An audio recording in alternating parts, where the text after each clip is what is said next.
다니엘서 3장, 다니엘서 3장 모든 방문자를 환영합니다. 당신 군복무 하셨습니까? 아니라고요? 오케이. 오늘 오신 분들 중 다수가 현역이나 전직 군인들이라서 저는 그걸 질문하려고 했습니다. 네.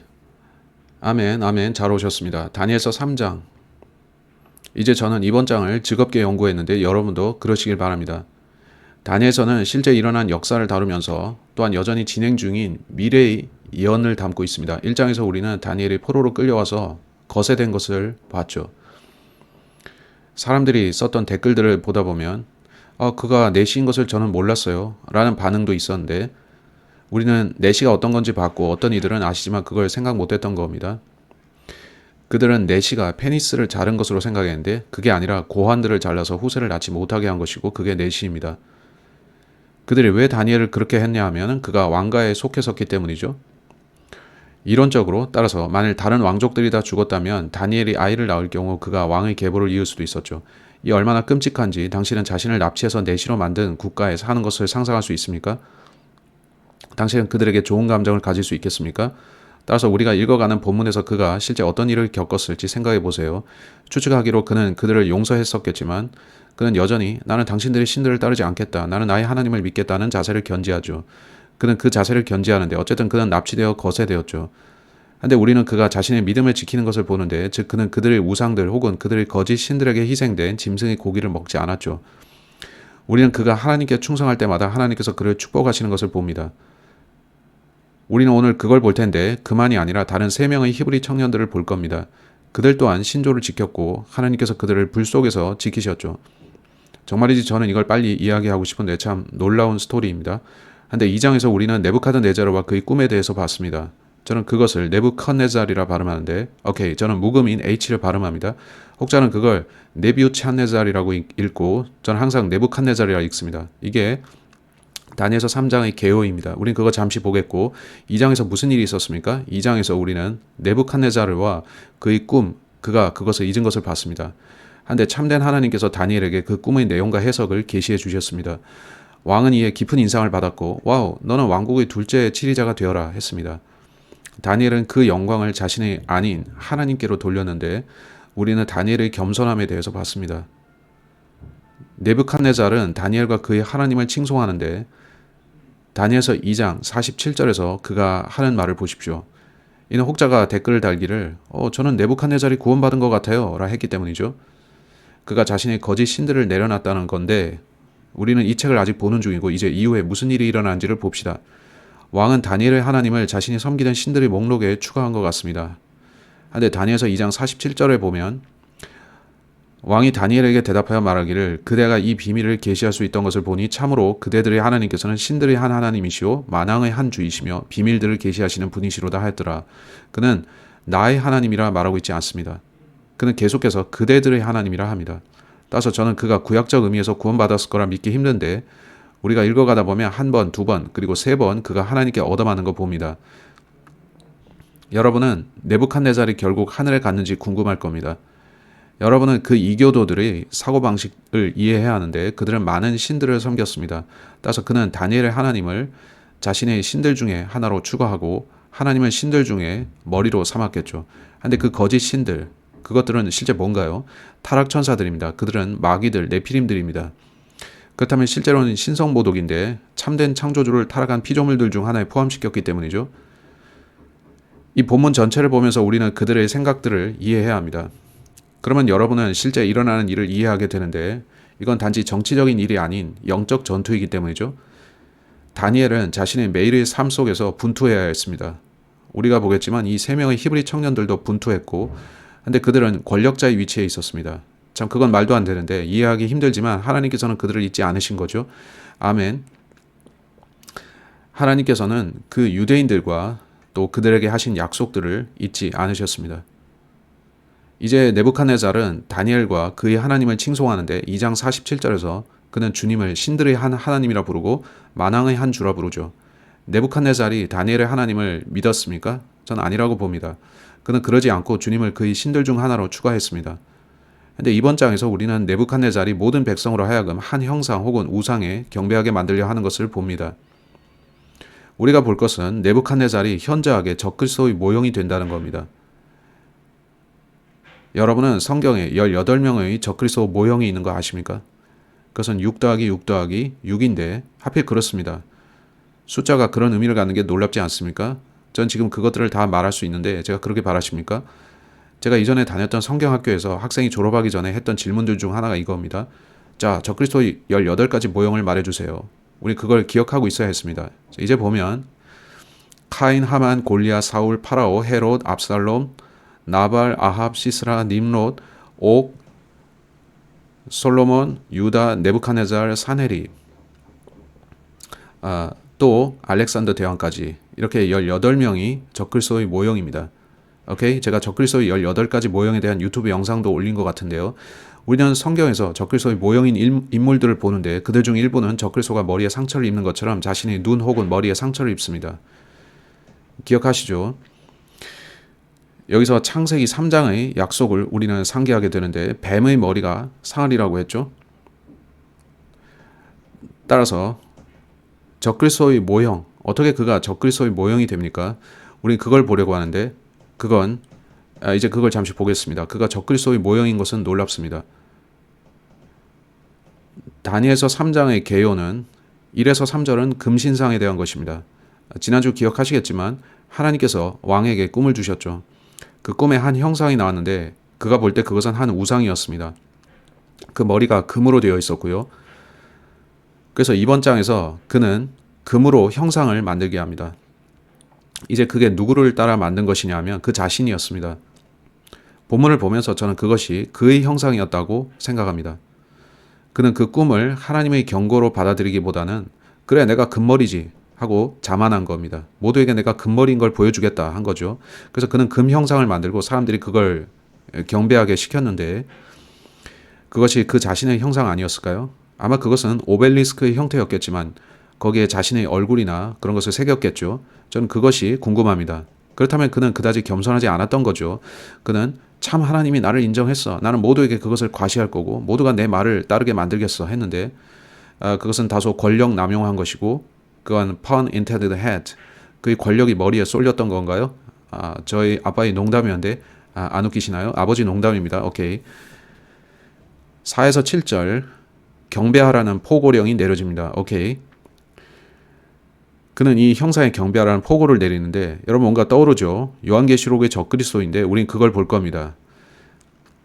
8에서 12절 세 명이 서서 사양합니다 말하죠. 이제 왕이 말하길 너희는 이걸 입에 써야 된다. 노 죄송합니다. 여러분 제 말 뜻 아시죠? 그는 사람들에게 너희는 이 주사를 맞아야 노 아닙니다. 그러자 그 세 명이 서서 저는 당신의 의무사항을 거부합니다 라 합니다. 뭔가 있죠. 13에서 15절 왕의 분노입니다. 왕은 매우 분노했는데 그의 왕국에서 단 3명만이 그것을 거부했고 그것이 그를 크게 분노하게 했습니다. 16에서 18절입니다.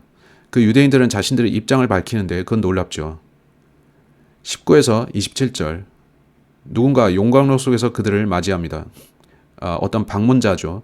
28에서 30절 새로운 칙령이 내려집니다. 참 하나님을 디스하지 말라. 텍사스를 건드리지 마시오. Don't mess with Texas. 제 말은 이스라엘 하나님을 건드리지 말라는 거죠. 아멘. 자, 이스라엘 하나님을 건드리지 말라. alright. 이제 다니엘서 3장을 시작하겠는데 오늘은 상당히 빨리 진행하려고 합니다. 본문에는 위대한 영적 교훈 외에는 달리 다룰 게 많지 않습니다. 물론 이것은 역사인데 다니엘이 이걸 기록한 것은 하나님께서 그에게 이걸 기록해 하셨기 때문이고 하나님께서 기록해 하신 그 상세사항은 우리를 위한 겁니다.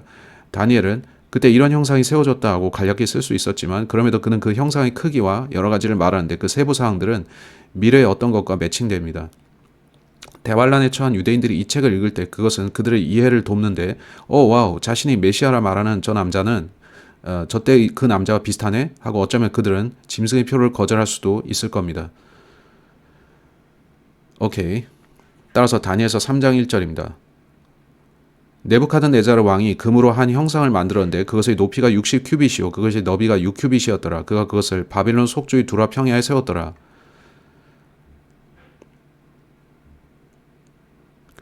모든 우상 숭배가 바빌론에서 나왔는데 여러분은 그걸 아셨습니까? 두 바빌론이라는 책인데 대단한 책입니다. 역사의 첫 번째 왕국이 바빌론이었고 님롯이 그것을 세웠습니다. 그때 네부카드네잘 왕이 통치자들과 총독들과 대장들과 판관들과 제보 담당관들과 조언자들과 보원관들과 속주들의 모든 치리자들을 한데 모으도록 사람을 보냈으니 네부카드네잘 왕이 세운 형상의 보은식에 오게 하고자 함이더라. 이렇게 그는 한 형상을 세우는데 그것은 60 곱하기 6 곱하기 6 큐빗이었습니다. 그건 필시 오벨리스크의 형상인데 60 곱하기 6 곱하기 6 큐빗입니다. 그래서 이런 식으로 생겼을 건데 정상에는 작은 피라미드가 있었겠죠. 그게 여러분께 무엇을 떠올리나요? 지난 시간 우리는 보았죠. 그것은 캡스톤입니다. 이집트인들이 오벨리스크라 불리는 이걸 세웠는데 그것은 남근의 상징입니다. 거기는 남근 상징과 또 여성 성기의 상징이 있는데 자, 이 방 안에는 아이들도 있기 때문에 이 역겨운 것에 대해서 더 많이 설명하진 않겠습니다. 저는 그들을 악취나는 이교도들이라 부르겠는데 이것들은 다 그렇죠. 온통 성에 대한 것입니다. 그들의 경배의 형식이 음행에 참여하는 것이고요.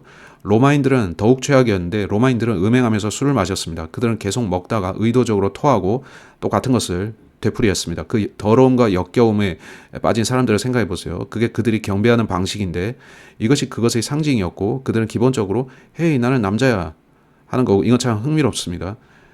이것이 이교에서 사용하는 상징들이고 여러분이 더러운 생각을 가지고 그것을 보면 뭔가를 떠올리게 되죠. 나도 남자야. 그들도 그렇게 했었고 그래서 그런 것들을 지어 올렸죠.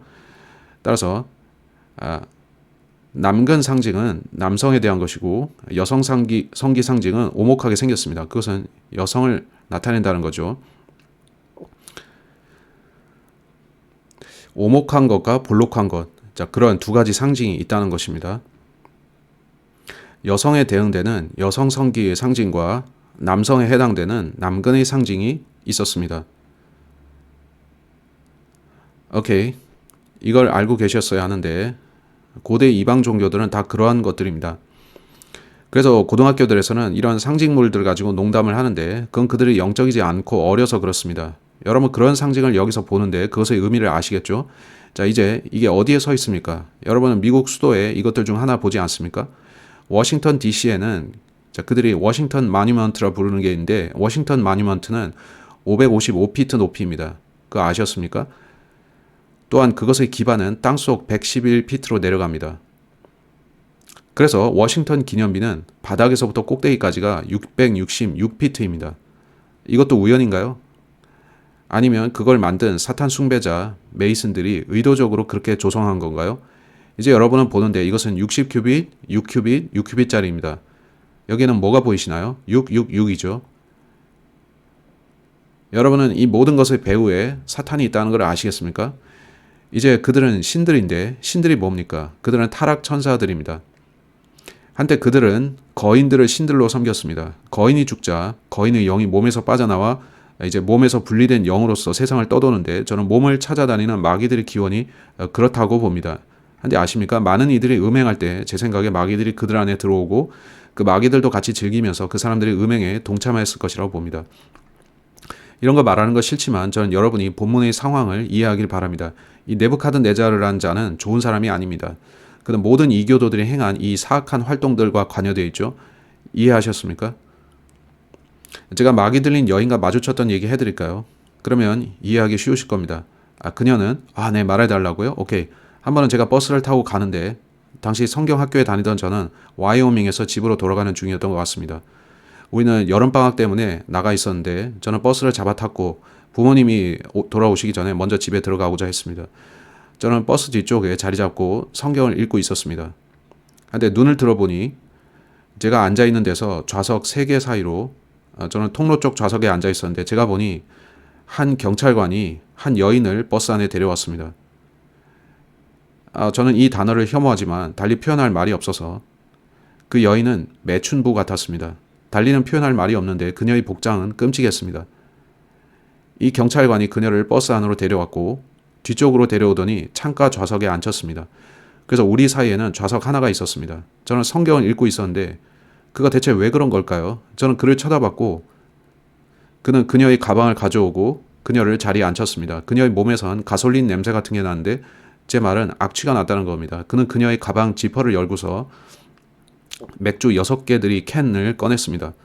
그리고 다시 닫고 내려놨습니다. 그가 그런 행동을 한 게 무슨 의미였을까요? 저는 그 자리에 앉은 채 기도하기 시작했는데 그가 왜 제 옆에 그녀를 뒀을까요? 다른 모든 좌석들을 놔두고 말이죠. 그녀는 제 쪽으로 기울면서 제 어깨에 머리를 기댔고 저는 저기요 좀 저리 가세요 했는데 그녀에게서는 역겨운 냄새가 났습니다. 근데 우리는 대화를 나누기 시작했고 저는 그녀에게 복음을 전해보려고 시도했죠. 그녀는 자신의 애인과 그녀에 대해서 말했습니다. 그녀는 위자보드 또 사탄 숭배에 빠져 있었습니다. 그녀는 자신이 마귀 들렸다고 했습니다. 마귀가 그녀 안에 들어왔고 그녀는 그 존재가 절대적이고 순수한 악인 것으로 느꼈다고 했습니다. 절대 악 말입니다. 그 영이 들어가자 그녀에게 자해를 하게 만들었는데 성경이 말씀하시듯이 그들은 사람들이 고통을 받는 걸 즐깁니다. 그녀는 그 모든 걸 설명했는데 당신이 이교도이고 이 거짓 신들을 숭배하되 성행위를 통해 숭배한다면 그 영들은 당신 안에서 당신을 상처 주고 심지어 다른 이들을 인신제사 드리게 할 겁니다. 이교도들은 그렇게 했었죠. 크리스찬으로서 이런 일들이 벌어지는 곳에 있겠습니까? 다니엘이 왜 거기에 있기 싫어했는지를 아시겠죠? 한데 3장에서 우리는 다니엘의 부재를 봅니다. 그가 어디로 갔을까요? 그는 아마 멀리 떨어져 있었던 것 같은데 그런 것 같죠. 그래서 이번 장은 3명의 히브리 청년들과 그들의 저항에 대해서만 말씀합니다.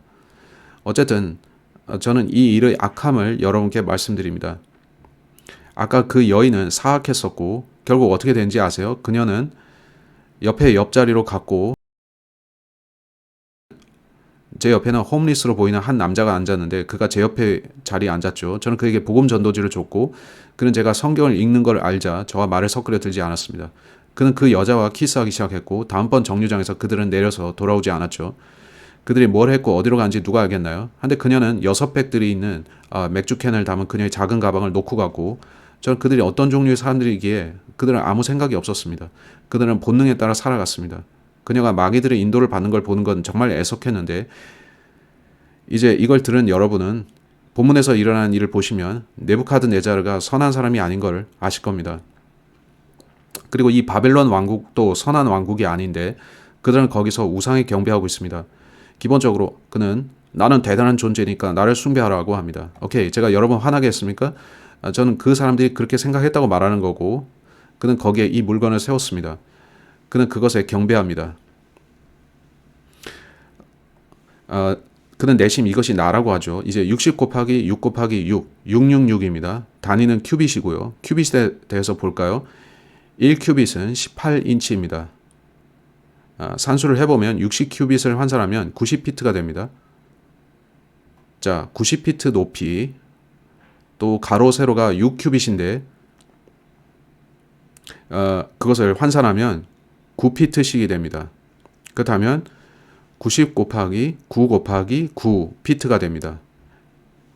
자, 이것 또한 666 그것을 뒤집은 것입니다. 따라서 어떤 식으로 보더라도 마귀가 이것의 배후에 있습니다. 마귀가 이 남자를 자만심으로 가득 채워서 그로 하여금 가장 비천하고 육신적인 일을 생각하게 만들고 그는 자신의 온 왕국이 이 형상을 따라가게 합니다. 그 왕국에서 그 일에 대해서 우리 하나님과 성경에 따르면 그건 역겨운 짓이다 하는 영적인 사람들은 유대인들밖에 남지 않습니다. 우리가 보는 것을 그림으로 그려본다면 전 너무 시각적인 걸 원하지는 않지만 여러분이 이걸 보길 바랬습니다. 오케이, 따라서 그는 금으로 이 형상을 만들었는데 순금 재질이었습니다. 지난주 우리는 그가 금머리였던 것을 봤죠. 그렇다면 네부카드네자르는 이 형상은 바로 나다 하는 겁니다. 요한계시록 13장으로 가겠는데 적그리스도가 나타나면 그는 네부카드네자르가 했던 것과 같은 일을 할 것 같습니다. 요한계시록 13장 13절로 18절. 자, 이것은 다가올 적그리스도입니다. 계시록 13장 13절. 그리고 그는 대단한 이적들을 행하니 그렇게 하여 그가 사람들의 목전에서 하늘로부터 지상으로 불이 내려오게 하니라. 자, 이건 흥미로운데 우린 본문에서 용광로의 불을 보기 때문이죠. 또 보면 또 그가 그 짐승의 목전에서 행할 권능을 가졌던 그 기적들의 방식으로 지상에 거하는 자들을 속이고 칼에 가여 상처를 입고서도 살아난 그 짐승을 위하여 그들이 형상을 만들어야 한다고 지상에 거하는 자들에게 말하니라. 뒤에 본문에서 우리는 네부카드네자르가 짐승의 마음을 갖는 걸 봅니다. 이렇게 앞뒤가 서로 맞아떨어지는데 여러분은 네부카드네자르가 적그리스도의 타입인 걸 부인할 수 없습니다. 아주 잘 들어맞죠? 따라서 칼에 의하여 상처를 입고서도 살아난 그 짐승을 위하여 그들이 형상을 만들어야 한다고 지상에 거하는 자들에게 말하니라. 그리고 그가 그 짐승의 형상에게 생명을 주는 권능을 가졌으니 그 짐승의 형상으로 하여금 말하기도 하고 그 짐승의 형상에게 경배하지 않으려 하는 자들은 다 죽임을 당하기도 하였더라. 우리가 볼 네부카드네자르의 말도 너희가 이 형상에 경배하지 않으면 죽을 거다는 거죠. 그리하여 그가 작은 자도 큰 자도 부유한 자도 가난한 자도 자유로운 자도 속박된 자도 모두 그들의 오른손 안이나 그들의 입 안에 표를 받게 하니 그 표나 그 짐승의 이름이나 그 이름의 숫자를 지닌 자 외에는 아무도 사거나 팔지 못하게 하려 함이더라. 여기에 지혜가 있느니라. 명철 있는 자는 그 짐승의 숫자를 세어볼지어다. 이는 그것의 한 사람의 숫자이며 그의 숫자는 666이기 때문이라. 따라서 적그리스도는 한 형상을 만들죠. 다니엘서 3장에 본 것과 같이. 자, 이게 우연일까요? 이제 다니엘서 3장. 그가 이 형상을 만든 게 얼마나 이상합니까? 그는 왜 죽어있는 형상에 경배하라고 사람들에게 시킬까요? 제가 볼 때 그것은 그가 적그리스도의 모형이기 때문입니다. 그는 자기 권세를 시험해 보는데 내 권세가 얼마나 강력한가 하고 있죠. 모든 사람들이 내가 시키는 대로 할 만큼 내가 강한가? 내 앞에 반대해서 설 자가 있는가? 그게 그가 이 일을 하는 이유이고, 한데 보십시오. 그는 내가 하나님이다 하는 식으로 행동하고 있습니다. 그는 자신을 신격화시킵니다. 참 하나님께서 그걸 보시고 이건 안 되겠는걸 하시는데 4장에서 우리는 그에게 일어나는 일을 보죠. 이제 아시겠습니까? 역사적으로 로마의 카이사르나 파라오처럼 왕들 또 위정자들이 내가 하나님이다 이런 말을 했었는데 그건 그가 너희는 그 형상만이 아니라 내게도 경배해야 한다 하는 것과 같은 말입니다. 오케이, 아시겠습니까? 제가 행간을 너무 읽은 건가요? 아니면 제가 맞게 본 건가요? 오케이. 다니엘서 3장으로 돌아와서 네부카드네자르 왕이 금으로 한 형상을 만들었는데 그것의 높이가 60큐빗이요 그것의 너비가 6큐빗이었더라. 그것을 바빌론 속주의 두라 평야에 세웠더라. 그때 네부카드네자르 왕이 통치자들과 총독들과 대장들과 판관들과 제보 담당관들과 조언자들과 보안관들과 속주들의 모든 치리자들을 한데 모으도록 사람을 보냈으니 네부카드네자르 왕이 세운 형상의 봉헌식에 오게 하고자 함이더라. 그는 모든 사람들을 오라고 부릅니다. 모든 사람 말이죠. 그때 통치자들과 총독들과 대장들과 판관들과 제보 담당관들과 조언자들과 보안관들과 속주들이 모든 치리자들이 네부카드네자르 왕이 세운 형상의 봉헌식에 함께 모였더라. 그리고 그들은 네부카드네자르가 세운 형상 앞에 섰더라. 그때 포고하는 자가 크게 외쳤더라. 오 백성들과 민족들과 언어들아 너희에게 이러한 명령이 내려왔노라. 따라서 정치적으로 모든 백성들은 즉 소속된 모든 백성들을 가리키는데 이것이 정치가 한 나라를 지배하는 방식입니다. 공산주의자들도 비슷한데 그들은 정부를 전복시키고 나서 백성을 지배합니다. 한데 보면 백성들, 민족들, 언어들입니다. 자, 그것은 신세계 질서 같은데 안 그렇습니까? 마귀가 항상 세상을 장악하려 든다는 게 웃기죠. 핑키와 브레인이라는 만화처럼요. 오늘 밤 뭐 하고 싶어, 핑키? 세상을 장악하고 싶어. 보신 적 있습니까? 오케이. 보지 못하셨다면 제가 무슨 말을 하는지를 모르실 텐데 이게 그가 한 일이고 그는 문명세계를 장악했습니다. 마귀는 왜 온 세상을 장악하고 모든 이들로 하여금 그의 형상에 경배하게 만들려 할까요? 역사 전체를 통해서 그걸 볼 수 있습니다. 2차 세계대전 때 히틀러가 권세를 잡았고 그는 사람들이 그에게 하일 히틀러 맹세하게 만들었습니다. 이전에는 누구도 그런 적 없었는데 그는 왜 그들에게 맹세하게 했습니까? 국가를 위해서가 아니라 자신을 향해서 맹세하겠죠. 어쨌든 그때 포고하는 자가 크게 외쳤더라. 오 백성들과 민족들과 언어들아 너에게 이러한 명령이 내려왔노라. 자, 무슨 말이 전파된지 보세요. 이건 전 세계 지도자들에게 전파되는 말입니다. 오케이, 5절. 너희가 어느 때나 이제 6가지 악기가 언급되는데 마지막 것을 포함시키면 7입니다. 먼저 뿔라팔이 있고 둘째 플루트, 셋째 하프, 넷째 색버트, 다섯 번째 솔터리, 여섯째 덜시머, 그 외 온갖 종류의 음악 소리입니다. 따라서 총 7가지 음악이 등장합니다. 그들은 세상 음악들을 듣고 명령에 복종해야 했습니다. 오늘날 사람들은 무슨 음악을 듣습니까? 월드 뮤직, 세상 음악들을 듣죠. 그 중에는 백매스킹 된 음악도 있는데 그걸 들어보신 적 있나요? 칭 만화 시리즈 중에 Spellbound, 사탄의 주술이라는 책이 있는데 그들이 음악을 출시할 때 거기에는 마녀들의 주술이 들어간다는 내용이죠. 조셉이 여러분에게 그 얘기를 더 해줄 수 있는데 그가 음악계에 있을 때 그런 걸 봤습니다. 마귀가 자신의 음악을 갖고 있고 그거 사용한다는 거 이상하죠. 여러분 그런 음악을 듣고 싶진 않을 겁니다. 그건 악한데 왕은 너희가 그 음악을 들을 때 엎드려 경배하라고 합니다. 너희가 어느 때나 뿔라팔과 플루트와 하프와 색버트와 솔터리와 덜시머와 온갖 종류의 음악 소리를 듣는다면 너희는 엎드려서 네부카드네자르 왕이 세운 금 형상을 경배하라. 그리고 누구나 엎드려서 경배하지 아니하는 자는 바로 그 시각에 극렬히 불타는 용광로 한가운데로 던져지리라. 이제 엎드려 경배하라고 합니다. 그건 무릎을 꿇으라는 뜻인가요? 아니면 몸 전체를 대고 완전히 엎드리라는 건가요? 그들은 어떻게 엎드려서 경배했습니까? 저는 모릅니다. 본문은 단지 엎드리라고만 되어 있습니다. 이게 땅바닥에 완전히 몸을 대고 엎드리라는 건가요? 아니면 무릎만 꿇는 건가요? 마호메트가 무슬림들에게 어떻게 하라고 시켰는지 아십니까? 그는 그들이 무릎을 꿇고 엎드려서 하루에 5번 기도하라고 했습니다. 본문에서도 그와 같은가요? 모릅니다만 이슬람을 보면 그들은 그렇게 합니다. 따라서 본문에서는 그들이 허리만 굽혀서 경배했을까요? 아니면 바닥에 완전히 납작이 엎드렸을까요? 우린 그걸 모릅니다. 어쨌든 그들은 경배드리기 위해서 엎드렸습니다. 오케이, 이제 이후에 무슨 일이 일어납니까? 7절. 그러므로 모든 백성들이 뿔라팔과 플루트와 하프와 색버트와 솔터리와 온갖 종류의 음악 소리를 들을 때 모든 백성들과 민족들과 언어들이 엎드려서 네부카드네자르 왕이 세운 금 형상을 경배하였더라.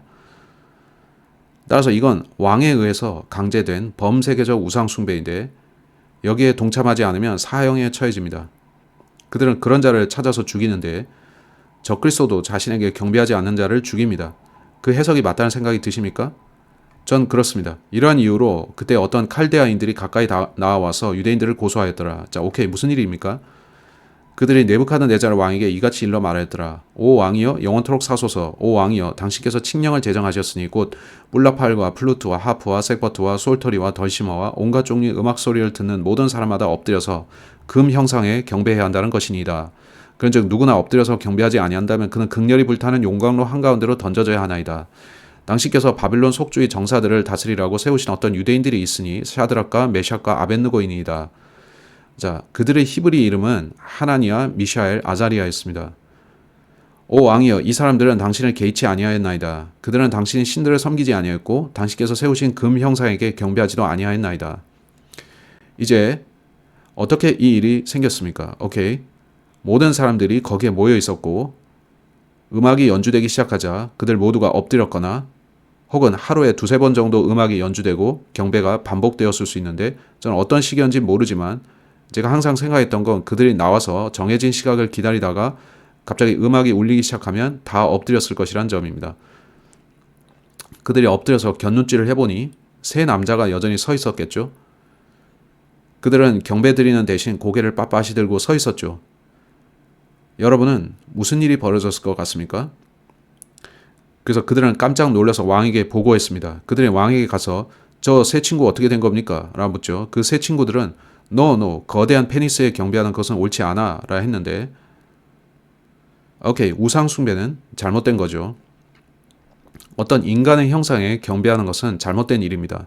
그들은 No, 우린 그럴 수가 없다 했습니다. 그래서 그들이 알았던 것은 자신들이 죽게 될 거란 사실이었습니다. 당신이 거세당하고 다신교를 믿는 곳에 강제로 살고 있다면 물 좀 주십시오. 그런 곳에 당신이 살게 된다면 가장 하기 싫은 일이 그것일 겁니다. 그들의 신들을 숭배하는 것, 거짓 신을 숭배하는 것 말이죠. 자, 오케이. 목소리가 잘 안 나옵니다. 따라서 제가 볼 때 이것은 의도적으로 죽음을 자초한 겁니다. 사람들이 완전히 신물이 나서 경찰관이 나를 총으로 쏘게 만들어야겠어 하는 식이죠. 그건 끔찍한데 그러지 마십시오. 한데 어떤 사람들은 감옥에 가기 싫어서 일부러 경찰의 총에 맞으려고 어떤 행동을 취합니다. 이제 그들은 폭군에 저항하다가 죽음을 자초합니다. 거기 서 있던 이 3 남자들은 자신들이 사형에 처해질 것을 잘 알았습니다. 그들은 잘 됐어. 나는 거짓 신들에 경배하느니 죽는 걸 택하겠어. 했을 게 분명합니다. 그들은 이 지긋지긋한 바빌론에서 벗어나고 싶다. 이 어리석은 락 음악들이 온통 사방에서 들리고 이 모든 비속한 상징들이 광고판에 떠 있고 그건 흡사, 지금과 같죠. 지금 크리스찬들은 저는 휴거만 기다려요. 브레이커 형제. 이 끔찍한 락 음악들과 나쁜 영상들 하는데 저는 그건 바빌론 같군 합니다. 어쨌든 요약하자면 그들은 이젠 충분해. 이제는 충분하다고. 이제 나는 서서 결과를 기다리겠어 했던 겁니다. 그들은 결연한 태도를 취하는데 1장에서 그들이 결연한 태도를 취했던 것처럼 3장에서도 그렇게 합니다. 여러분은 우리 크리스찬들도 저들처럼 해야 될 거라 보지 않습니까? 여러 세기 동안 크리스찬들은 그렇게 행동했고 그들이 지켰던 믿음 때문에 죽었습니다. 그들은 다른 이들을 해치지 않았고 그들은 단지 No, 나는 마귀 숭배를 할 수 없어 했습니다. Alright? 우리는 13절 전까지 보다가 멈췄는데 오케이. 거기에 단락 표시가 있죠. 그들은 당신의 신들을 섬기지 아니하였고 당신께서 세우신 금 형상에게 경배하지도 아니하였나이다. 자, 이제 13절. 그때 네부카드네자르가 그의 분개함과 노여움 가운데서 샤드락과 메샥과 아벳느고를 데려오라고 명령하였더라. 그가 왜 그렇게 화가 났습니까? 온 세상이 그를 경배하고 있었습니다. 한데 세 남자가 거부했습니다. 그가 거기에 대해서 왜 그렇게 화가 났습니까? 자신이 모든 권력을 가졌으니까요. 폭군입니다. 네부카드네자르가 그들에게 이같이 일러 말하였더라. 오 샤드락과 메샥과 아벳느고야, 너희가 나의 신들을 섬기지 아니하고 내가 세운 금 형상에게 경배하지도 아니한다는 것이 사실이냐? 그 형상은 왕 자신을 묘사한 것이었을까요? 전 모릅니다만 확실히 그는 자신이 금머리인 것을 알았고 형상의 금머리인 나를 숭배하라고 했던 것 같습니다. Alright? 근데 그가 말하죠. 정말이냐? 너희가 내 형상에 경배하지 않느냐? 그는 다니엘과 그들이 그 신들을 숭배하지 않은 걸 알았을 겁니다. 근데 그는 다시 묻습니다. 15절에 보면 만일 너희가 지금이라도 뿔나팔과 플루트와 하프와 색버트와 솔터리와 덜시머와 온갖 종류의 음악 소리를 너희가 듣는 어떤 때에 내가 만든 형상에 스스로 엎드려 경배할 준비가 된다면, 자만심에 차 있죠. 나의 형상, 내가 만든, 상당히 자만심에 차 있는 게 보입니다. 좋도다. 그러나 만일 너희가 경배하지 아니한다면 바로 그 시각에 너희는 극렬히 불타는 용광로한 가운데로 던져지리라. 그리하면 나의 두 손에서 너희를 구출할 그 하나님이 누구겠느냐. 여러분, 여기서 영적 전쟁을 보십니까? 이건 단지 한 폭군이 자기 말을 듣지 않는 것 때문에 이러고 있는 게 아닙니다. 이건 신들의 전쟁인데 누가 참 하나님인가 라는 이슈입니다.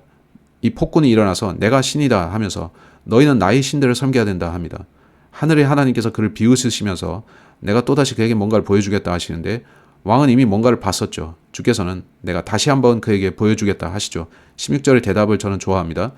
샤드락과 메샥과 아벳느고가 왕에게 대답하여 이같이 말하였더라. 오 네부카드네자르여, 저희는 이 사안에 있어서 왕께 대답하는 것을 염려하지 않나이다. 그들은 왕이시여, 각하께서 시키시는 대로 저희들은 하겠습니다 하지 않았죠. 그들은 벌벌 떨지 않았습니다. 그들은 개의치 않았죠. 우리가 당신의 형상에 경배하느니 차라리 죽겠습니다. 거짓 신들과 마귀들을 경배하느니 차라리 죽겠소. 그렇게 그들은 당신께 이 사안에 있어 대답하는 것을 염려하지 않나이다 라 합니다. 그들에게 어떤 원칙들이 있었던 것처럼 보이죠. 죽음을 감수할 만한 어떤 이유가 있었습니다. 그렇죠. 저는 그렇게 생각합니다. 17절. 오 왕이여, 만일 그리 될지라도 저희가 섬기는 우리 하나님께서는 극렬히 불타는 용광로에서 저희를 능히 구출하실 수 있나니 그분께서는 당신의 손에서 저희를 구출하실 것이니이다. 그들은 그리 될지라도 하나님께서 우리를 구해내실 수 있다고 합니다. 그러나 만일 그리 아니하실지라도 오 왕이여, 저희는 당신의 신들을 섬기지 아니할 것이요 당신께서 세우신 금 형상에게 경배하지도 아니할 것임이 당신께 알려지기를 바라나이다. 자, 우리는 타무즈와 세미라미스, 님노스를 섬기지 않을 것입니다. 우리는 그렇게 결정했습니다. 충분합니다. 하고 말하죠. 그들이 거기에 얼마나 오래 살았죠? 모릅니다. 몇 해가 되었겠죠. 근데 그들은 이제 충분합니다 라 하죠. 이건 참 하나님이 아니고 이건 온통 성적 타락의 의식들이고 마귀들과 사탄을 숭배하는 것이며 자해 행위들과, 자, 우리는 그만하겠습니다. 그만둡시다. 미국의 어떤 목회자들이 일어나서 모든 악한 일들에 맞서서 설교하면서 우리는 이 모든 것들에 맞서겠습니다 라 한다면 어떻겠습니까? 하지만 여기에는 한 무리의 겁쟁이들만 있어서 그들은 거짓 신에 절합니다. 애석하게도. 자, 보면 그러나 만일 그리 아니하실지라도 왕이여, 저희는 당신의 신들을 섬기지 아니할 것이요 당신께서 세우신 금 형상에게 경배하지도 아니할 것임이 당신에게 알려지기를 바라나이다. 네부카드네자르 왕은 왜 신앙의 자유를 인정하지 않았습니까? 왜 그는 관용을 베풀지 않았나요? 그는 다른 모든 이들이 그 자신만큼 사악하고 더럽기를 바랬던 겁니다. 그런 식인데 당신이 악하고 다른 이들이 악한 것을 보면 자신을 정당화하며 나는 저들보다 나아 할 것입니다. 그 청년들의 말로 인해 왕의 양심이 찔렸습니다. 그때 네부카드네자르가 노여움으로 가득 찼으니 샤드락과 메샥과 아벳느고를 대적할 그의 얼굴의 형체가 바뀌었더라. 그는 매우 화가 났고 그의 얼굴이 일그러졌습니다. 그의 안에 마귀가 들어가 있었을까요? 어쩌면요, 마귀가 그를 사로잡고 그들을 죽여라 했을지도요. 전 모르지만 거기 앉아서 다른 칼데아인들과 함께 듣고 있던 그가 갑자기 그들을 다 죽여라 했다면 이상하죠. 옆에 있던 사람들은 무섭다 했겠죠. 저는 행간을 읽고 있습니다. 그때 네부카드네자르가 노여움으로 가득 찼으니 샤드락과 메샥과 아벳느고를 대적하여 그의 얼굴의 형체가 바뀌었더라. 그러므로 그가 그들에게 용광로를 평소 뜨겁게 달궈지던 것보다 7배나 더 뜨겁게 하라고 이야기하며 명령하였더라. 왜 숫자 7이 나오는지 저는 모르겠습니다. 참 이상하죠. 근데 환란 기간은 7년입니다. 적그리스도는 그 기간에 나타나는데 우리는 이 다음 장에서 7년에 대해서 또 볼 겁니다. 그리고 그가 자신의 군사에서 가장 막강한 남자들에게 명령하여 샤드락과 메샥과 아벳느고를 결박하고 극렬히 불타는 용광로 속으로 그들을 던져넣게 하였더라. 이들을 뭐라 부를 수 있겠냐면 그린베레 같은 거죠. 특수부대원들입니다. 저는 군대에 대해서 잘 몰라서 한데 그들은 가장 정예의 용사들이었습니다. 저격수 뭐 그런 이들이요. 그는 그들에게 당신이 악한 제국에 속해서 군복무 중이라면 신중해야 합니다. 그 일을 하다가 당신은 죽임당할 수도 있습니다. 제가 왜 이 말을 하냐면 다음을 보십시오. 보시면 그리고 그가 자신의 군사에서 가장 막강한 남자들에게 명령하여 샤드락과 메샥과 아벳느고를 결박하고 극렬히 불타는 용광로 속으로 그들을 던져넣게 하였더라. 그때 이 사람들이 그들의 웃옷들과 그들의 긴 바지들과 그들의 모자들과 그들의 다른 의복들을 입은 채 결박을 당하였고 극렬히 불타는 용광로 한가운데로 던져졌더라. 그러므로 왕의 명령이 긴급하고 용광로가 지극히 뜨거웠던 까닭에 불의 화염이 샤드락과 메샥과 아벳느고를 붙들어 올렸던 그 사람들을 살해하였더라. 그 군인들, 군대에서 가장 강한 군사들이 그들은 훈장도 많이 받은 정예 군사들이었을 텐데 죽었습니다. 슬프죠. 그래서 그들은 지옥에 갔습니다. 그들은 악한 왕의 죗값을 그들이 치르게 됐습니다. 자, 이제 기적이 나타납니다. 우리는 여기서 기적을 볼 겁니다. 23절. 그리고 이 세 남자들 곧 샤드락과 메샥과 아벳느고는 결박을 당하여 극렬히 불타는 용광로 한가운데로 떨어졌더라. 결국 그들은 거기 떨어졌습니다. 그들은 형상에 경배하지 않았기에 거기에 던져졌습니다. 그들이 불 속에 들어가자 어떻게 되었습니까? 우리가 보겠지만 그들은 불 속에서 누군가를 만납니다.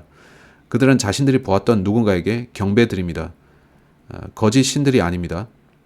그래서 어떻게 됩니까? 불이 그들을 건드리지 못합니다. 7배나 뜨거운 불 속에서 그런다는 게 상상이 되십니까? 그게 몇 도였을지 저는 모르지만 7배나 뜨거웠다니까 아주 뜨거웠겠죠. 그 정도면 벽돌들이 녹아서 용해되기 시작할 정도였을 겁니다. 그들이 그 한가운데 있는데 불은 그들을 건드리지도 못합니다. 그건 놀랍죠. 따라서 하나님, 곧 참 하나님께서 그들을 보호하신 것입니다. 그렇죠? 그때 네부카드네자르 왕이 깜짝 놀라서 어스타니시드입니다. 서둘러 일어나 자신의 좋은 자들에게 일러 말하기를 우리가 결박된 세 남자들을 불 가운데로 던지지 아니했느냐 하였더라. 그들이 왕에게 대답하여 말하기를 오 왕이여 그 말이 사실이니이다 하였더라. 그가 대답하여 말하기를 보라 결박이 풀린 채 불 한가운데서 걸어다니고 있는 4명의 남자들을 내가 보니 그들은 아무 손상이 없도다. 그리고 네 번째 남자의 형체는 하나님의 아들과 같도다 하였더라. 이건 매우 중요한데 현대 역본들, 즉 우리가 변개된 성경이라 부르는 거기에는 바뀌어 있습니다. 이건 명백한 기적인데 불 속에 그들과 함께 있었던 이는 누구입니까? 예수 그리스도입니다. 의문의 여지 없이 하나님, 곧 하나님의 아들인 예수 그리스도께서 거기에 계셨습니다.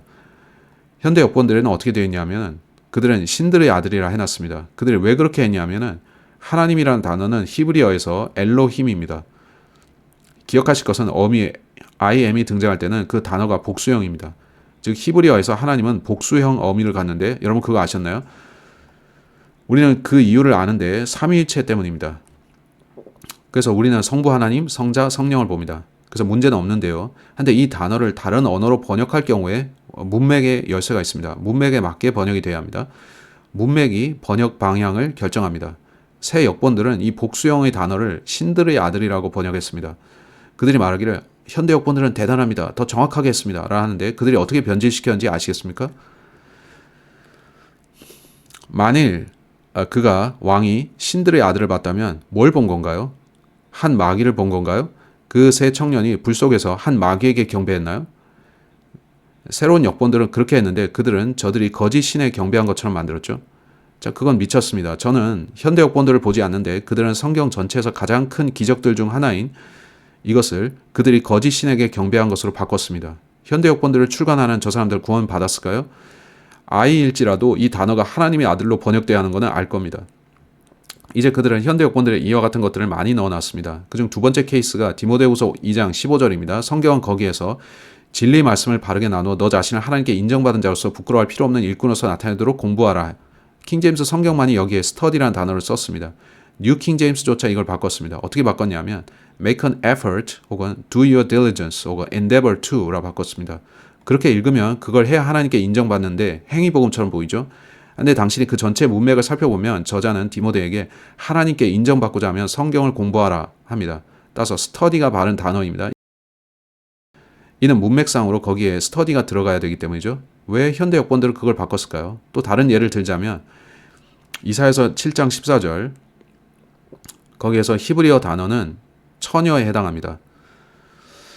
물론 킹제임스 성경은 거기에서 한 처녀가 잉태하여 라고 번역했습니다. 제 기억에 마태복음 1장 23절에 보면 마리아는 처녀였다고 합니다. 근데 현대 역본들은 이 이사야서의 단어를 젊은 여인이 잉태하리라 이런 식으로 바꿨습니다.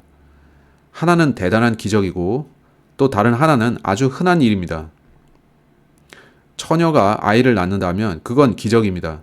한데 젊은 여인이 아기를 갖는 것은 기적은 아니죠. 왜 현대 역본들은 그런 식으로 단어들을 바꾸었을까요? 그들은 No, 현대 역본 성경들은 어떤 교리에도 영향을 주지 않습니다 라 하는데 그건 지옥에서 올라온 거짓말입니다. 그들은 마리아를 단지 젊은 여인으로 바꿨습니다. 동정녀 탄생의 기적을 없앤 겁니다. 신약 성경에서 성경을 공부하라는 단 한 번의 명령도 사라졌고요. 왜 그렇게 했을까요? 그건 오직 믿음이 아닌 행위의 강조입니다. 그들은 이 세 히브리 청년들이 이교 신들을 경배하는 것을 거절한 대신에 불 속에서 또 다른 거짓 신을 경배한 걸로 만들었습니다. 아닙니다. 하나님의 아들입니다. 그건 불 속에 오신 예수 그리스도이시고요. 아멘. 따라서 우리가 현대 역본들을 어떻게 대해야겠습니까? 그것들을 용광로에 던지라. 그렇게 할까요?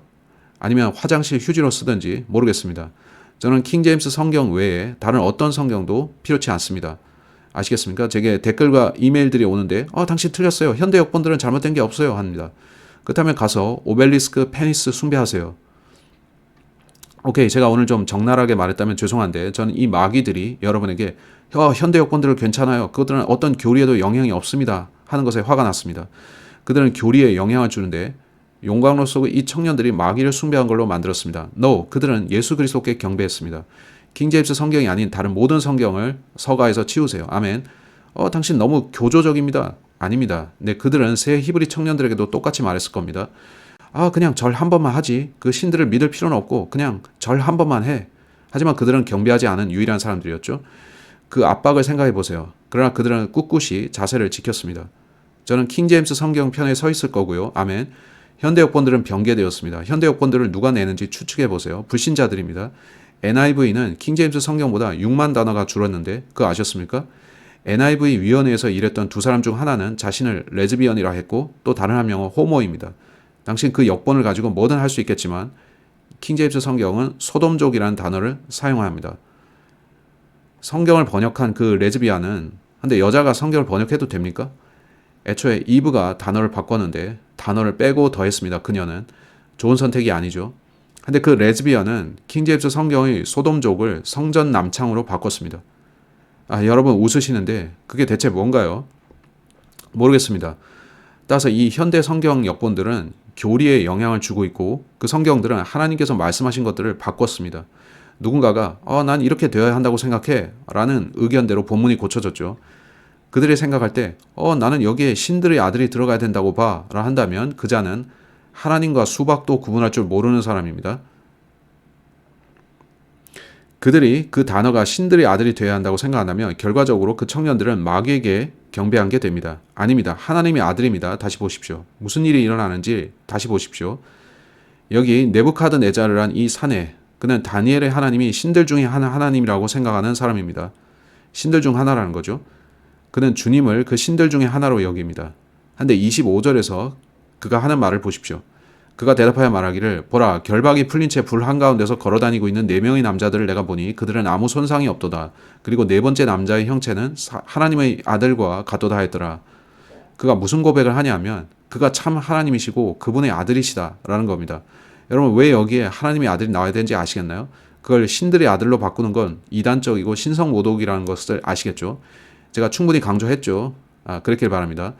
여러분이 자신의 NIV를 쓰레기통에 던져버리시길 바랍니다. 거기에서 하나님의 말씀을 변개시키고 모든 왕들의 머리가 되는 가장 위대한 왕이 그가 참 하나님이시다 라고 고백하는 이 위대한 성경 구절을 거기서 바꿨기 때문입니다. 그것을 저분은 내가 섬기는 많은 신들 중 하나이네? 라는 식으로 바꿨죠. 아닙니다. 왕은 결국 이분이 참 하나님이심을 결국 안 겁니다. 오케이, 저는 소름이 돋는데 아멘. 하나님께서 참 하나님이신 것에 감사드립니다. 하나님께서 킹제임스 성경을 주셨음에도 감사드리고요. 이제 25절에 말씀합니다. 그가 대답하여 말하기를 보라 결박이 풀린 채 불안 가운데서 걸어다니고 있는 4명의 남자들을 내가 보니 오케이, 그들은 일어나서 풀린 채 걸어다녔습니다. 그들은 다니면서 대화했겠죠. 왕은 그걸 보면서 7배나 뜨거운 불인데 이게 무슨 일이지? 하고 있죠. 뭔가 발생했습니다. 그들은 아무 손상이 없도다. 그리고 4번째 남자의 형체는 하나님의 아들과 같도다 하였더라. 그때 네부카드네자르가 극렬히 불타는 용광로 어귀에 가까이 와서 자 이제 다른 군인들은 거기 가까이 갔다가 불타 죽었습니다. 근데 왕은 왜 불이 붙지 않았나요? 시간이 상당히 흘렀던 것 같고 그래서 열기가 좀 식은 다음에 그가 가까이 가서 말한 거죠. 그래서 왕은 오랫동안 그 광경을 지켜보고 있었던 거고 그들은 불 속에서 좋은 시간을 보내고 있었겠죠. 그들이 뭘 하고 있었는지 모르지만 그들은 즐겁게 웃으면서 서로 장난치고 다녔을 것 같습니다. 밖에 있는 사람들에게 손을 흔들기도 하면서요. 잘 모르지만 한데 왕은 거기 앉아서 그걸 다 지켜보면서 왜 저들이 불타지 않지? 했겠죠. 그는 그들이 하나님의 아들을 만난 걸 알았습니다. 그건 성육신하기 이전의 예수 그리스도인데 불 속에서 그들을 구원하신 그분은 그의 신들 중 하나가 아니었습니다. 킹제임스 성경이 왜 중요한지 아시겠죠? 현대 여권들도 괜찮아요. 당신은 그거 읽어보셨습니까? 그것들이 진리를 어떻게 변질시켰는지 확인해 보셨습니까? 여러분께 제 생각을 잠시 전달하려고 했는데 저는 이제 진정하겠고 오케이, 계속 보죠. 왕은 불 속의 4번째 존재를 목격했습니다. 그때 네부카드네자르가 극렬히 불타는 용광로 어귀에 가까이 와서 일러 말하기를 샤드락과 메샥과 아벳느고여 지극히 높으신 하나님의 종들인 너희여. 자, 문맥을 보십시오. 문맥은 하나님의 아들을 지지합니다. 왕은 불 속에서 지극히 높으신 하나님 곧 예수 그리스도를 본 것입니다. 그는 신들의 아들을 본 게 아니고요. 아멘, 맞죠? 결국 왕은 그것을 깨닫습니다. 지극히 높으신 하나님의 종들인 너희여 나와서 이리로 오라 하였더라. 그러자 샤드락과 메샥과 아벳느고가 불 한가운데서 나왔더라. 그러자 통치자들과 총독들과 대장들과 왕의 조언자들이 함께 모여 이 사람들을 보았는데 불이 그들의 몸에 아무 힘을 쓰지 못하였고 그들의 머리에 있는 머리카락 한 올도 그스리지 아니하였으며 그들의 우돛들도 변형되지 아니하였고 불탄 냄새도 그들에게 배이지 아니하였더라. 그들에게서는 불탄 냄새조차 나지 않았습니다. 여러분이 이 생각을 해보셨는지 모르겠지만 그들이 불에 던져질 때는 줄에 묶여 있었죠. 그들은 줄로 묶여 있었습니다. 근데 그들이 나왔을 때 줄은 없어졌습니다. 빛이 그들은 손과 발이 다 묶여 있었을 텐데 그들은 불 속에서 걸어 다녔고 그들이 나왔을 때 줄들도 없어졌습니다. 줄들은 탔지만 다른 모든 것들은 남겨진 것이죠. 그것도 기적입니다. 불은 그들을 건드리지 못했고 불냄새도 나지 않았습니다. 이제 네부카드네자르는 자신의 형상에 대해서 또한 그의 신들에 대해서 다시 생각하게 됩니다. 그는 이런 일은 처음 봤어 했겠죠. 흥미로운 것은 성경이 7번 정년된다고 성경이 말씀하신다는 겁니다. 주님은 7번 그렇게 하시는데 킹제임스 성경은 7번 정년된 결과물입니다. 7개의 언어들을 거쳐서 영어까지 왔는데 번역된 영어 성경들 중에서도 7번째입니다. 숫자 7에 유의해야겠죠? 와우, 아멘. 네부카드네자르는 이제 놀랐습니다. 기억이 나지 않는데 자, 구절을 한번 찾아볼게요. 근데 그의 말을 보십시오. 그는 하나님께서 너를 무엇으로부터 구해줄 수 있느냐라고 물었었죠. 15절 끝에서 자, 오케이. 15절 끝에서 보면 그러나 만일 너희가 경배하지 아니한다면 바로 그 시각에 너희는 극렬히 불타는 용광로 한가운데로 던져지리라. 자, 어떤 질문을 말합니까? 참 하나님과 그분의 아들 하나님만이 이것을 하실 수 있습니다. 어떤 성경 역본이라도 이걸 신들의 아들로 바꿨다면 그렇게 한 사람은 하나님과 수박도 구분할 줄 모르는 사람입니다. 그들은 구원도 받지 못했을 게 분명하고 그 번역자들은 문맥도 살피지 않은 겁니다. 그들은 그분을 마귀나 어떤 신으로 만든 것입니다. 저는 이해할 수 없는데 누군가 현대 역번 성경들을 배후해서 그리스도의 신성을 공격하는 겁니다. 여러분 이해 동의하십니까? 그들은 저는 다른 역본을 사용합니다. 그것은 어떤 교리에도 영향을 주지 않습니다. 하는데 이 변형된 것은 이 바뀐 것은 성경의 가장 위대한 교리들 중 하나입니다. 세상에서 가장 위대한 왕이 참된 하나님이 누구이신지를 인정한 장면인데 그들은 그 장면을 바꿨습니다. 오케이. 그 말을 하려고 했고 계속 보죠. 다니엘서 3장 28절. 그때 네부갓네자르가 이같이 일러 말하였더라. 샤드락과 메샥과 아벳누고의 하나님께서 찬양받으시기를 바라노라. 그분께서 자신의 천사를 보내셨으니, 자, 이제 천사라는 단어는 전달자 혹은 나타남, 현현을 뜻합니다. 따라서 본문은 성육신 이전에 예수 그리스도께서 출현하신 장면입니다. 예수께서 마리아를 통해 태어나시기 전에 구약에서 종종 몸을 가지고 나타나셨던 거 아십니까? 그때는 주의 천사로 나타나셨죠. 여호수아에게, 그리고 아브라함에게도 그걸 알 수 있죠. 따라서 이것은 예수 그리스도께서 구약에서 주의 천사로 나타나신 것입니다. 자신의 천사를 보내셨으니 그분을 신뢰하여 왕의 말을 바꾸고 자신들의 몸을 내어드린 그분의 종들을 구출하셨도다. 이는 그들로 하여금 그들 자신의 하나님 외에는 어떤 신도 섬기거나 경배하지 아니하게 하려 하심이라. 그러므로 내가 칙령을 내리노니, 자, 이제 이런 일이 일어납니다. 거기에는 모든 백성이 모여 있었습니다. 모든 상원 의원, 모든 정치인, 모든 총리들, 그들 모두가 이걸 봤습니다. 따라서 온 세상의 모든 이들이 참 하나님이 누구이신지를 이 증인들을 통해 봤습니다. 대환란 때는 어떨 것 같나요? 그때는 세 증인이 아닌 두 증인이 있을 겁니다. 온 세상이 그 두 증인을 볼 텐데 세상은 어떻게 할까요? 그들이 싫다. 그들이 죽었으면 좋겠다. 그래서 결국 죽입니다. 온 세상이 그러자 서로 선물을 보내고 축하하는데, 두 증인이 죽었다 하면서요. 저 때는 어떤 일이 있었습니까? 저 바벨론 사람들은 여전히 자기네 거짓 신들을 섬겼습니다.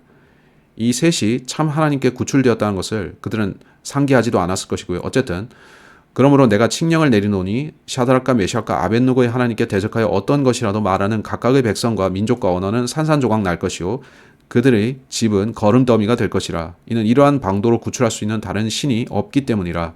그때 왕이 바벨론 속주에서 샤드락과 메샥과 아벳누고를 높였더라. 그는 칙령을 내려서 모든 이가 나의 형상, 나의 신들을 섬기라고 했었었죠.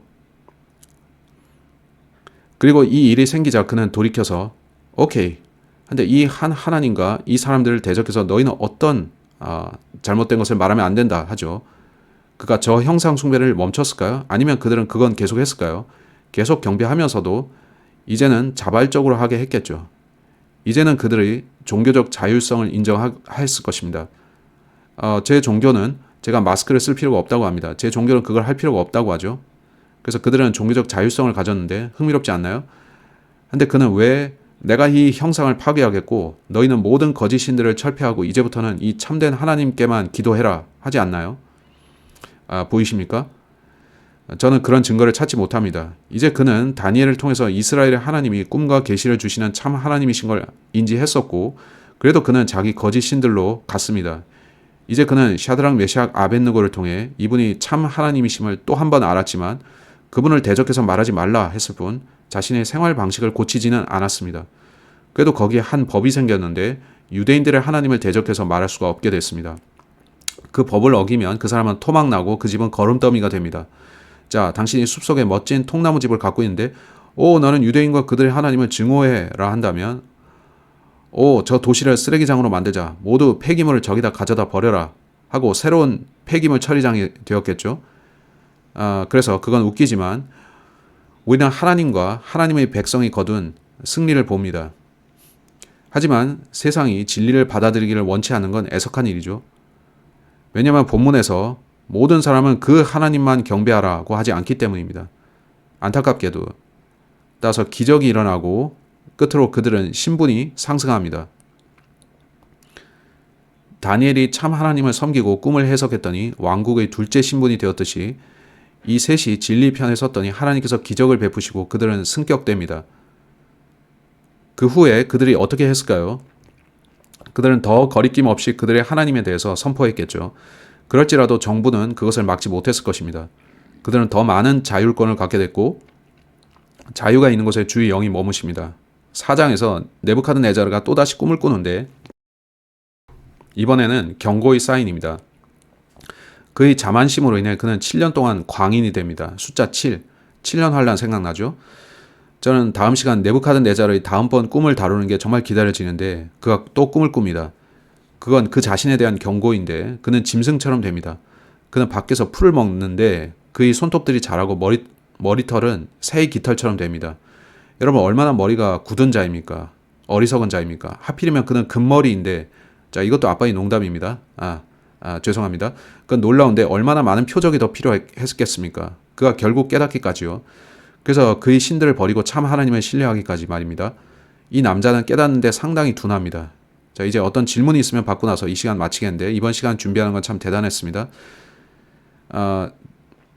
제가 저 현장에 있지 않았던 게 참 감사한데 저는 지금 세상에 일어난 일을 보는 것만도 벅찹니다.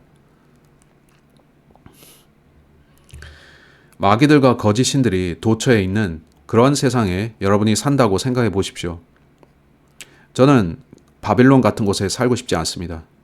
네, 말씀하세요. 제가 생각해 보다가 이해가 되지 않아서 질문합니다. 저는 언제나 그 형상은 그가 꿈에서 봤던 걸 묘사한 것이라고 생각했었어요. 그래서 제가 질문을 드리는 겁니다. 오케이. 그 형상은 어떤 식으로든 꿈에 나타난 것과 비슷했을 겁니다. 그건 조각상 같은 것이었을 수도 있는데 조각상은 굴곡이 있죠. 한데 6 곱하기 6 곱하기 60은 이렇게 직각으로 되어 있는 형상에 더 부합됩니다. 따라서 저 위에다가 그는 내가 금머리지 하고 묘사했을 것 같은데 제가 볼 때 이것은 그의 이미지입니다. 따라서 그 안에 어떤 식으로 조각상의 이미지가 새겨져 있었을 수도 있습니다. 근데 그 당시에 많은 사람들이 오벨리스크 숭배를 하고 있었습니다. 그 오벨리스크의 측면에 여러 가지 형태의 묘사가 있었겠죠. 그럴 가능성이 있습니다. 자, 캡스톤. 금으로 된 캡스톤은 제가 노란색 마커펜이 있었다가 지금 없어서요. 그 캡스톤은 금이나 그러한 재질로 되어 있었겠죠. 그 형상은 금이었고 따라서 어쩌면 그 부분이 금이었고 그는 내가 금머리다 했을 수 있죠. 전 모르겠습니다만 자, 우리는 그것의 실물을 알지 못하는데 왜냐하면 다른 나라가 후에 쳐들어와서 그거 부수고 금을 녹여서 가져갔기 때문이죠. 하지만 바빌론에 가면 여전히 뭔가가 남아있는데 유적들이 있는데 바벨탑이 기초를 발견한다든지 바빌론 성문도 있었죠. 따라서 성경은 사실이고 참 사실입니다. 네. 제가 언제나 상상하기로 사람들이 다 모였고 그들 중 3명만이 일어나 있었고 나머지는 다 엎드렸다는 것인데요. 그건 바빌론 속주가 다 그랬는데 거기는 여러 속주가 있었겠죠. 네, 속주는 서로 다른 나라입니다. 근데 다니엘은 거기에 없었다는 거죠. 네, 잘 지적하셨는데 그래서 다니엘은 어디에 있었을까요? 그는 필시 여러 해 뒤에 이 본문을 기록했을 텐데 다니엘은 그때 어디에 있었을까요? 거기에는 여러 속주들이 있었는데 속주라는 것은 그 제국의 여러 나라들을 뜻합니다. 다니엘은 그 제국의 둘째 치리자였기 때문에 그는 어쩌면 제가 다른 속주를 살펴보고 오겠습니다 하고 그 자리를 벗어나 있었을 수 있죠. 그는 필시 무슨 일이 일어날 것인지를 알고 여기서 벗어나 있자 했을 수 있습니다.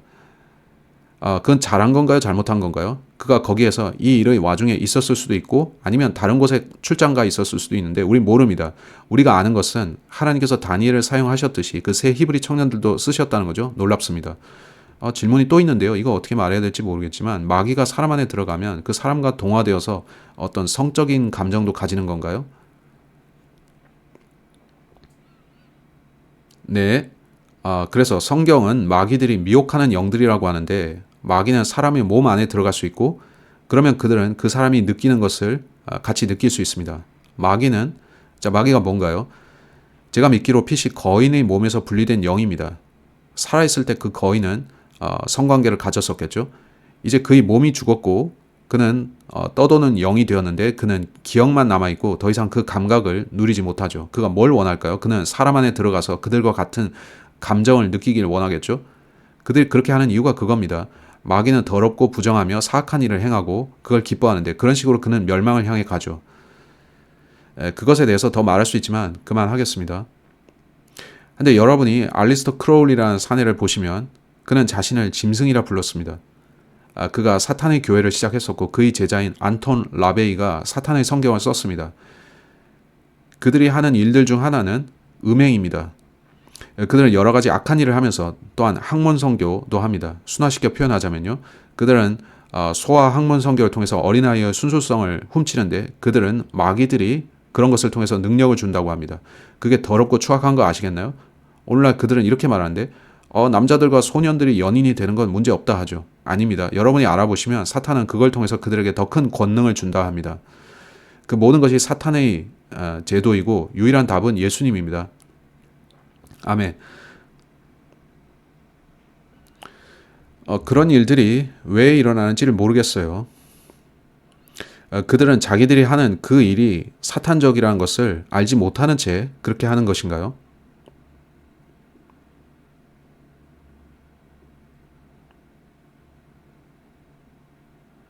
네. 그것은 그 단체의 회원들만 알고 있습니다. 메이슨에 들어가면 그런 일에 연루되는데, 저는 오늘 혐오스러운 얘기를 많이 해서 그런 걸 더 말하고 싶지 않습니다. 근데 당신이 메이슨을 보면 그게 뭔가요? 거기에 컴퍼스를 두 개 겹쳐놓은 상징이 있습니다. 그게 그들 메이슨의 상징인데, 제 부친은 많은 책들을 읽으셔서 제게 말씀하셨죠. 그게 남자와 여자의 상징이라고요. 그들이 다리를 가리키는 거죠. 오케이, 그쯤 하겠습니다. 오케이. 그런 식이고, 메이슨의 상위 계층으로 올라가면 저 텍사스에서 경찰이 메이슨 사원 안에 들어갔더니 술 취한 채 음행하는 사람들을 발견하고 체포했다는 뉴스를 봤습니다. 왜냐하면 그 가운데 G가 있는데, 그 상징물에 G가 있는데, 그들은 그 G가 갓을 가리킨다고 말하려고 하죠. 아닙니다. 그것은 generation, 생식이란 뜻입니다. 그들은 생명을 generate, 탄생시키는 건데, 그들은 최고의 형태의 사랑이 그 행위라고 말합니다. 그렇게 아이를 낳으면 이 교회에서는 그들의 거짓 신들을 위해서 그 아이를 인신 제물로 바칩니다. 그리고 낙태도 있죠.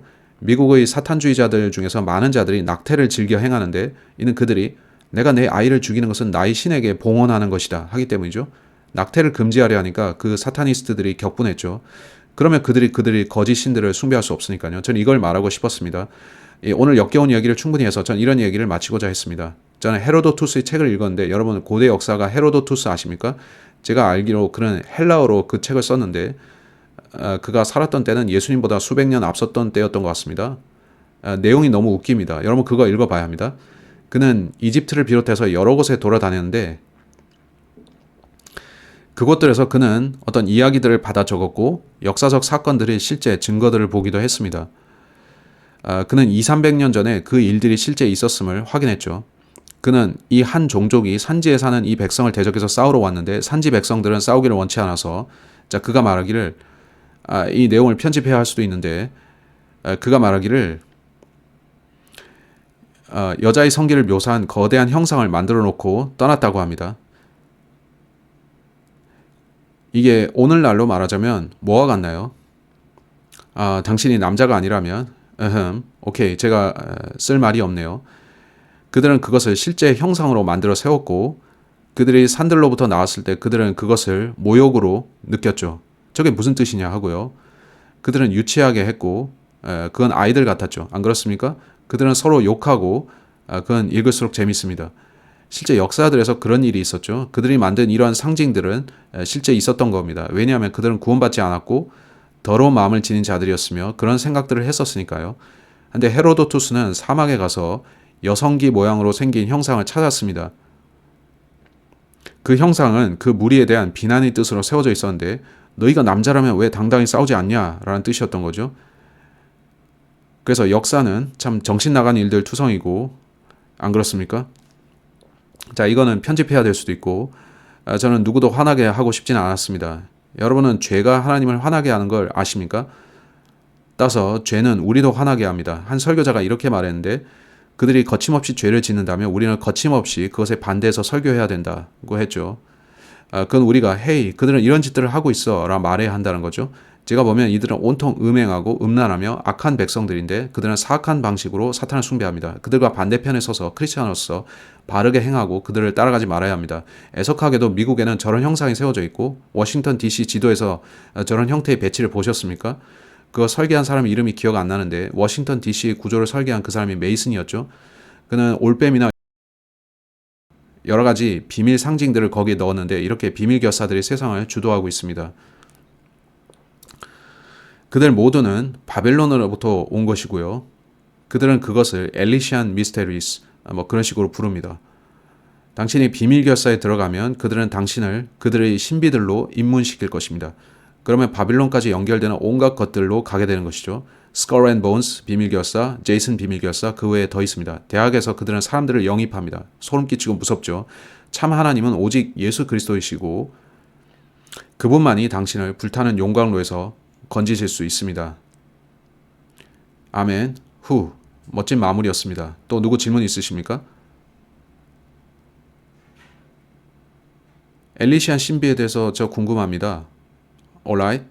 자, 우리에게는 바울의 신비들이 있고, 아멘. 그게 바른 신비입니다. 그건 대단합니다. 당신이 시간이 되면 바울의 7 신비들에 대한 제 영상을 시청해 보시길 추천합니다. 그 오늘날의 우리를 위한 신약교리의 핵심이고, 저는 7 신비들을 각각에 대해서 영상을 올렸습니다. 그것들을 알고 있으면 여러분은 이단에 빠지지 않습니다. 모든 이단들은 7 신비를 대적하죠. 놀랍죠? 또 누구 있습니까? Alright.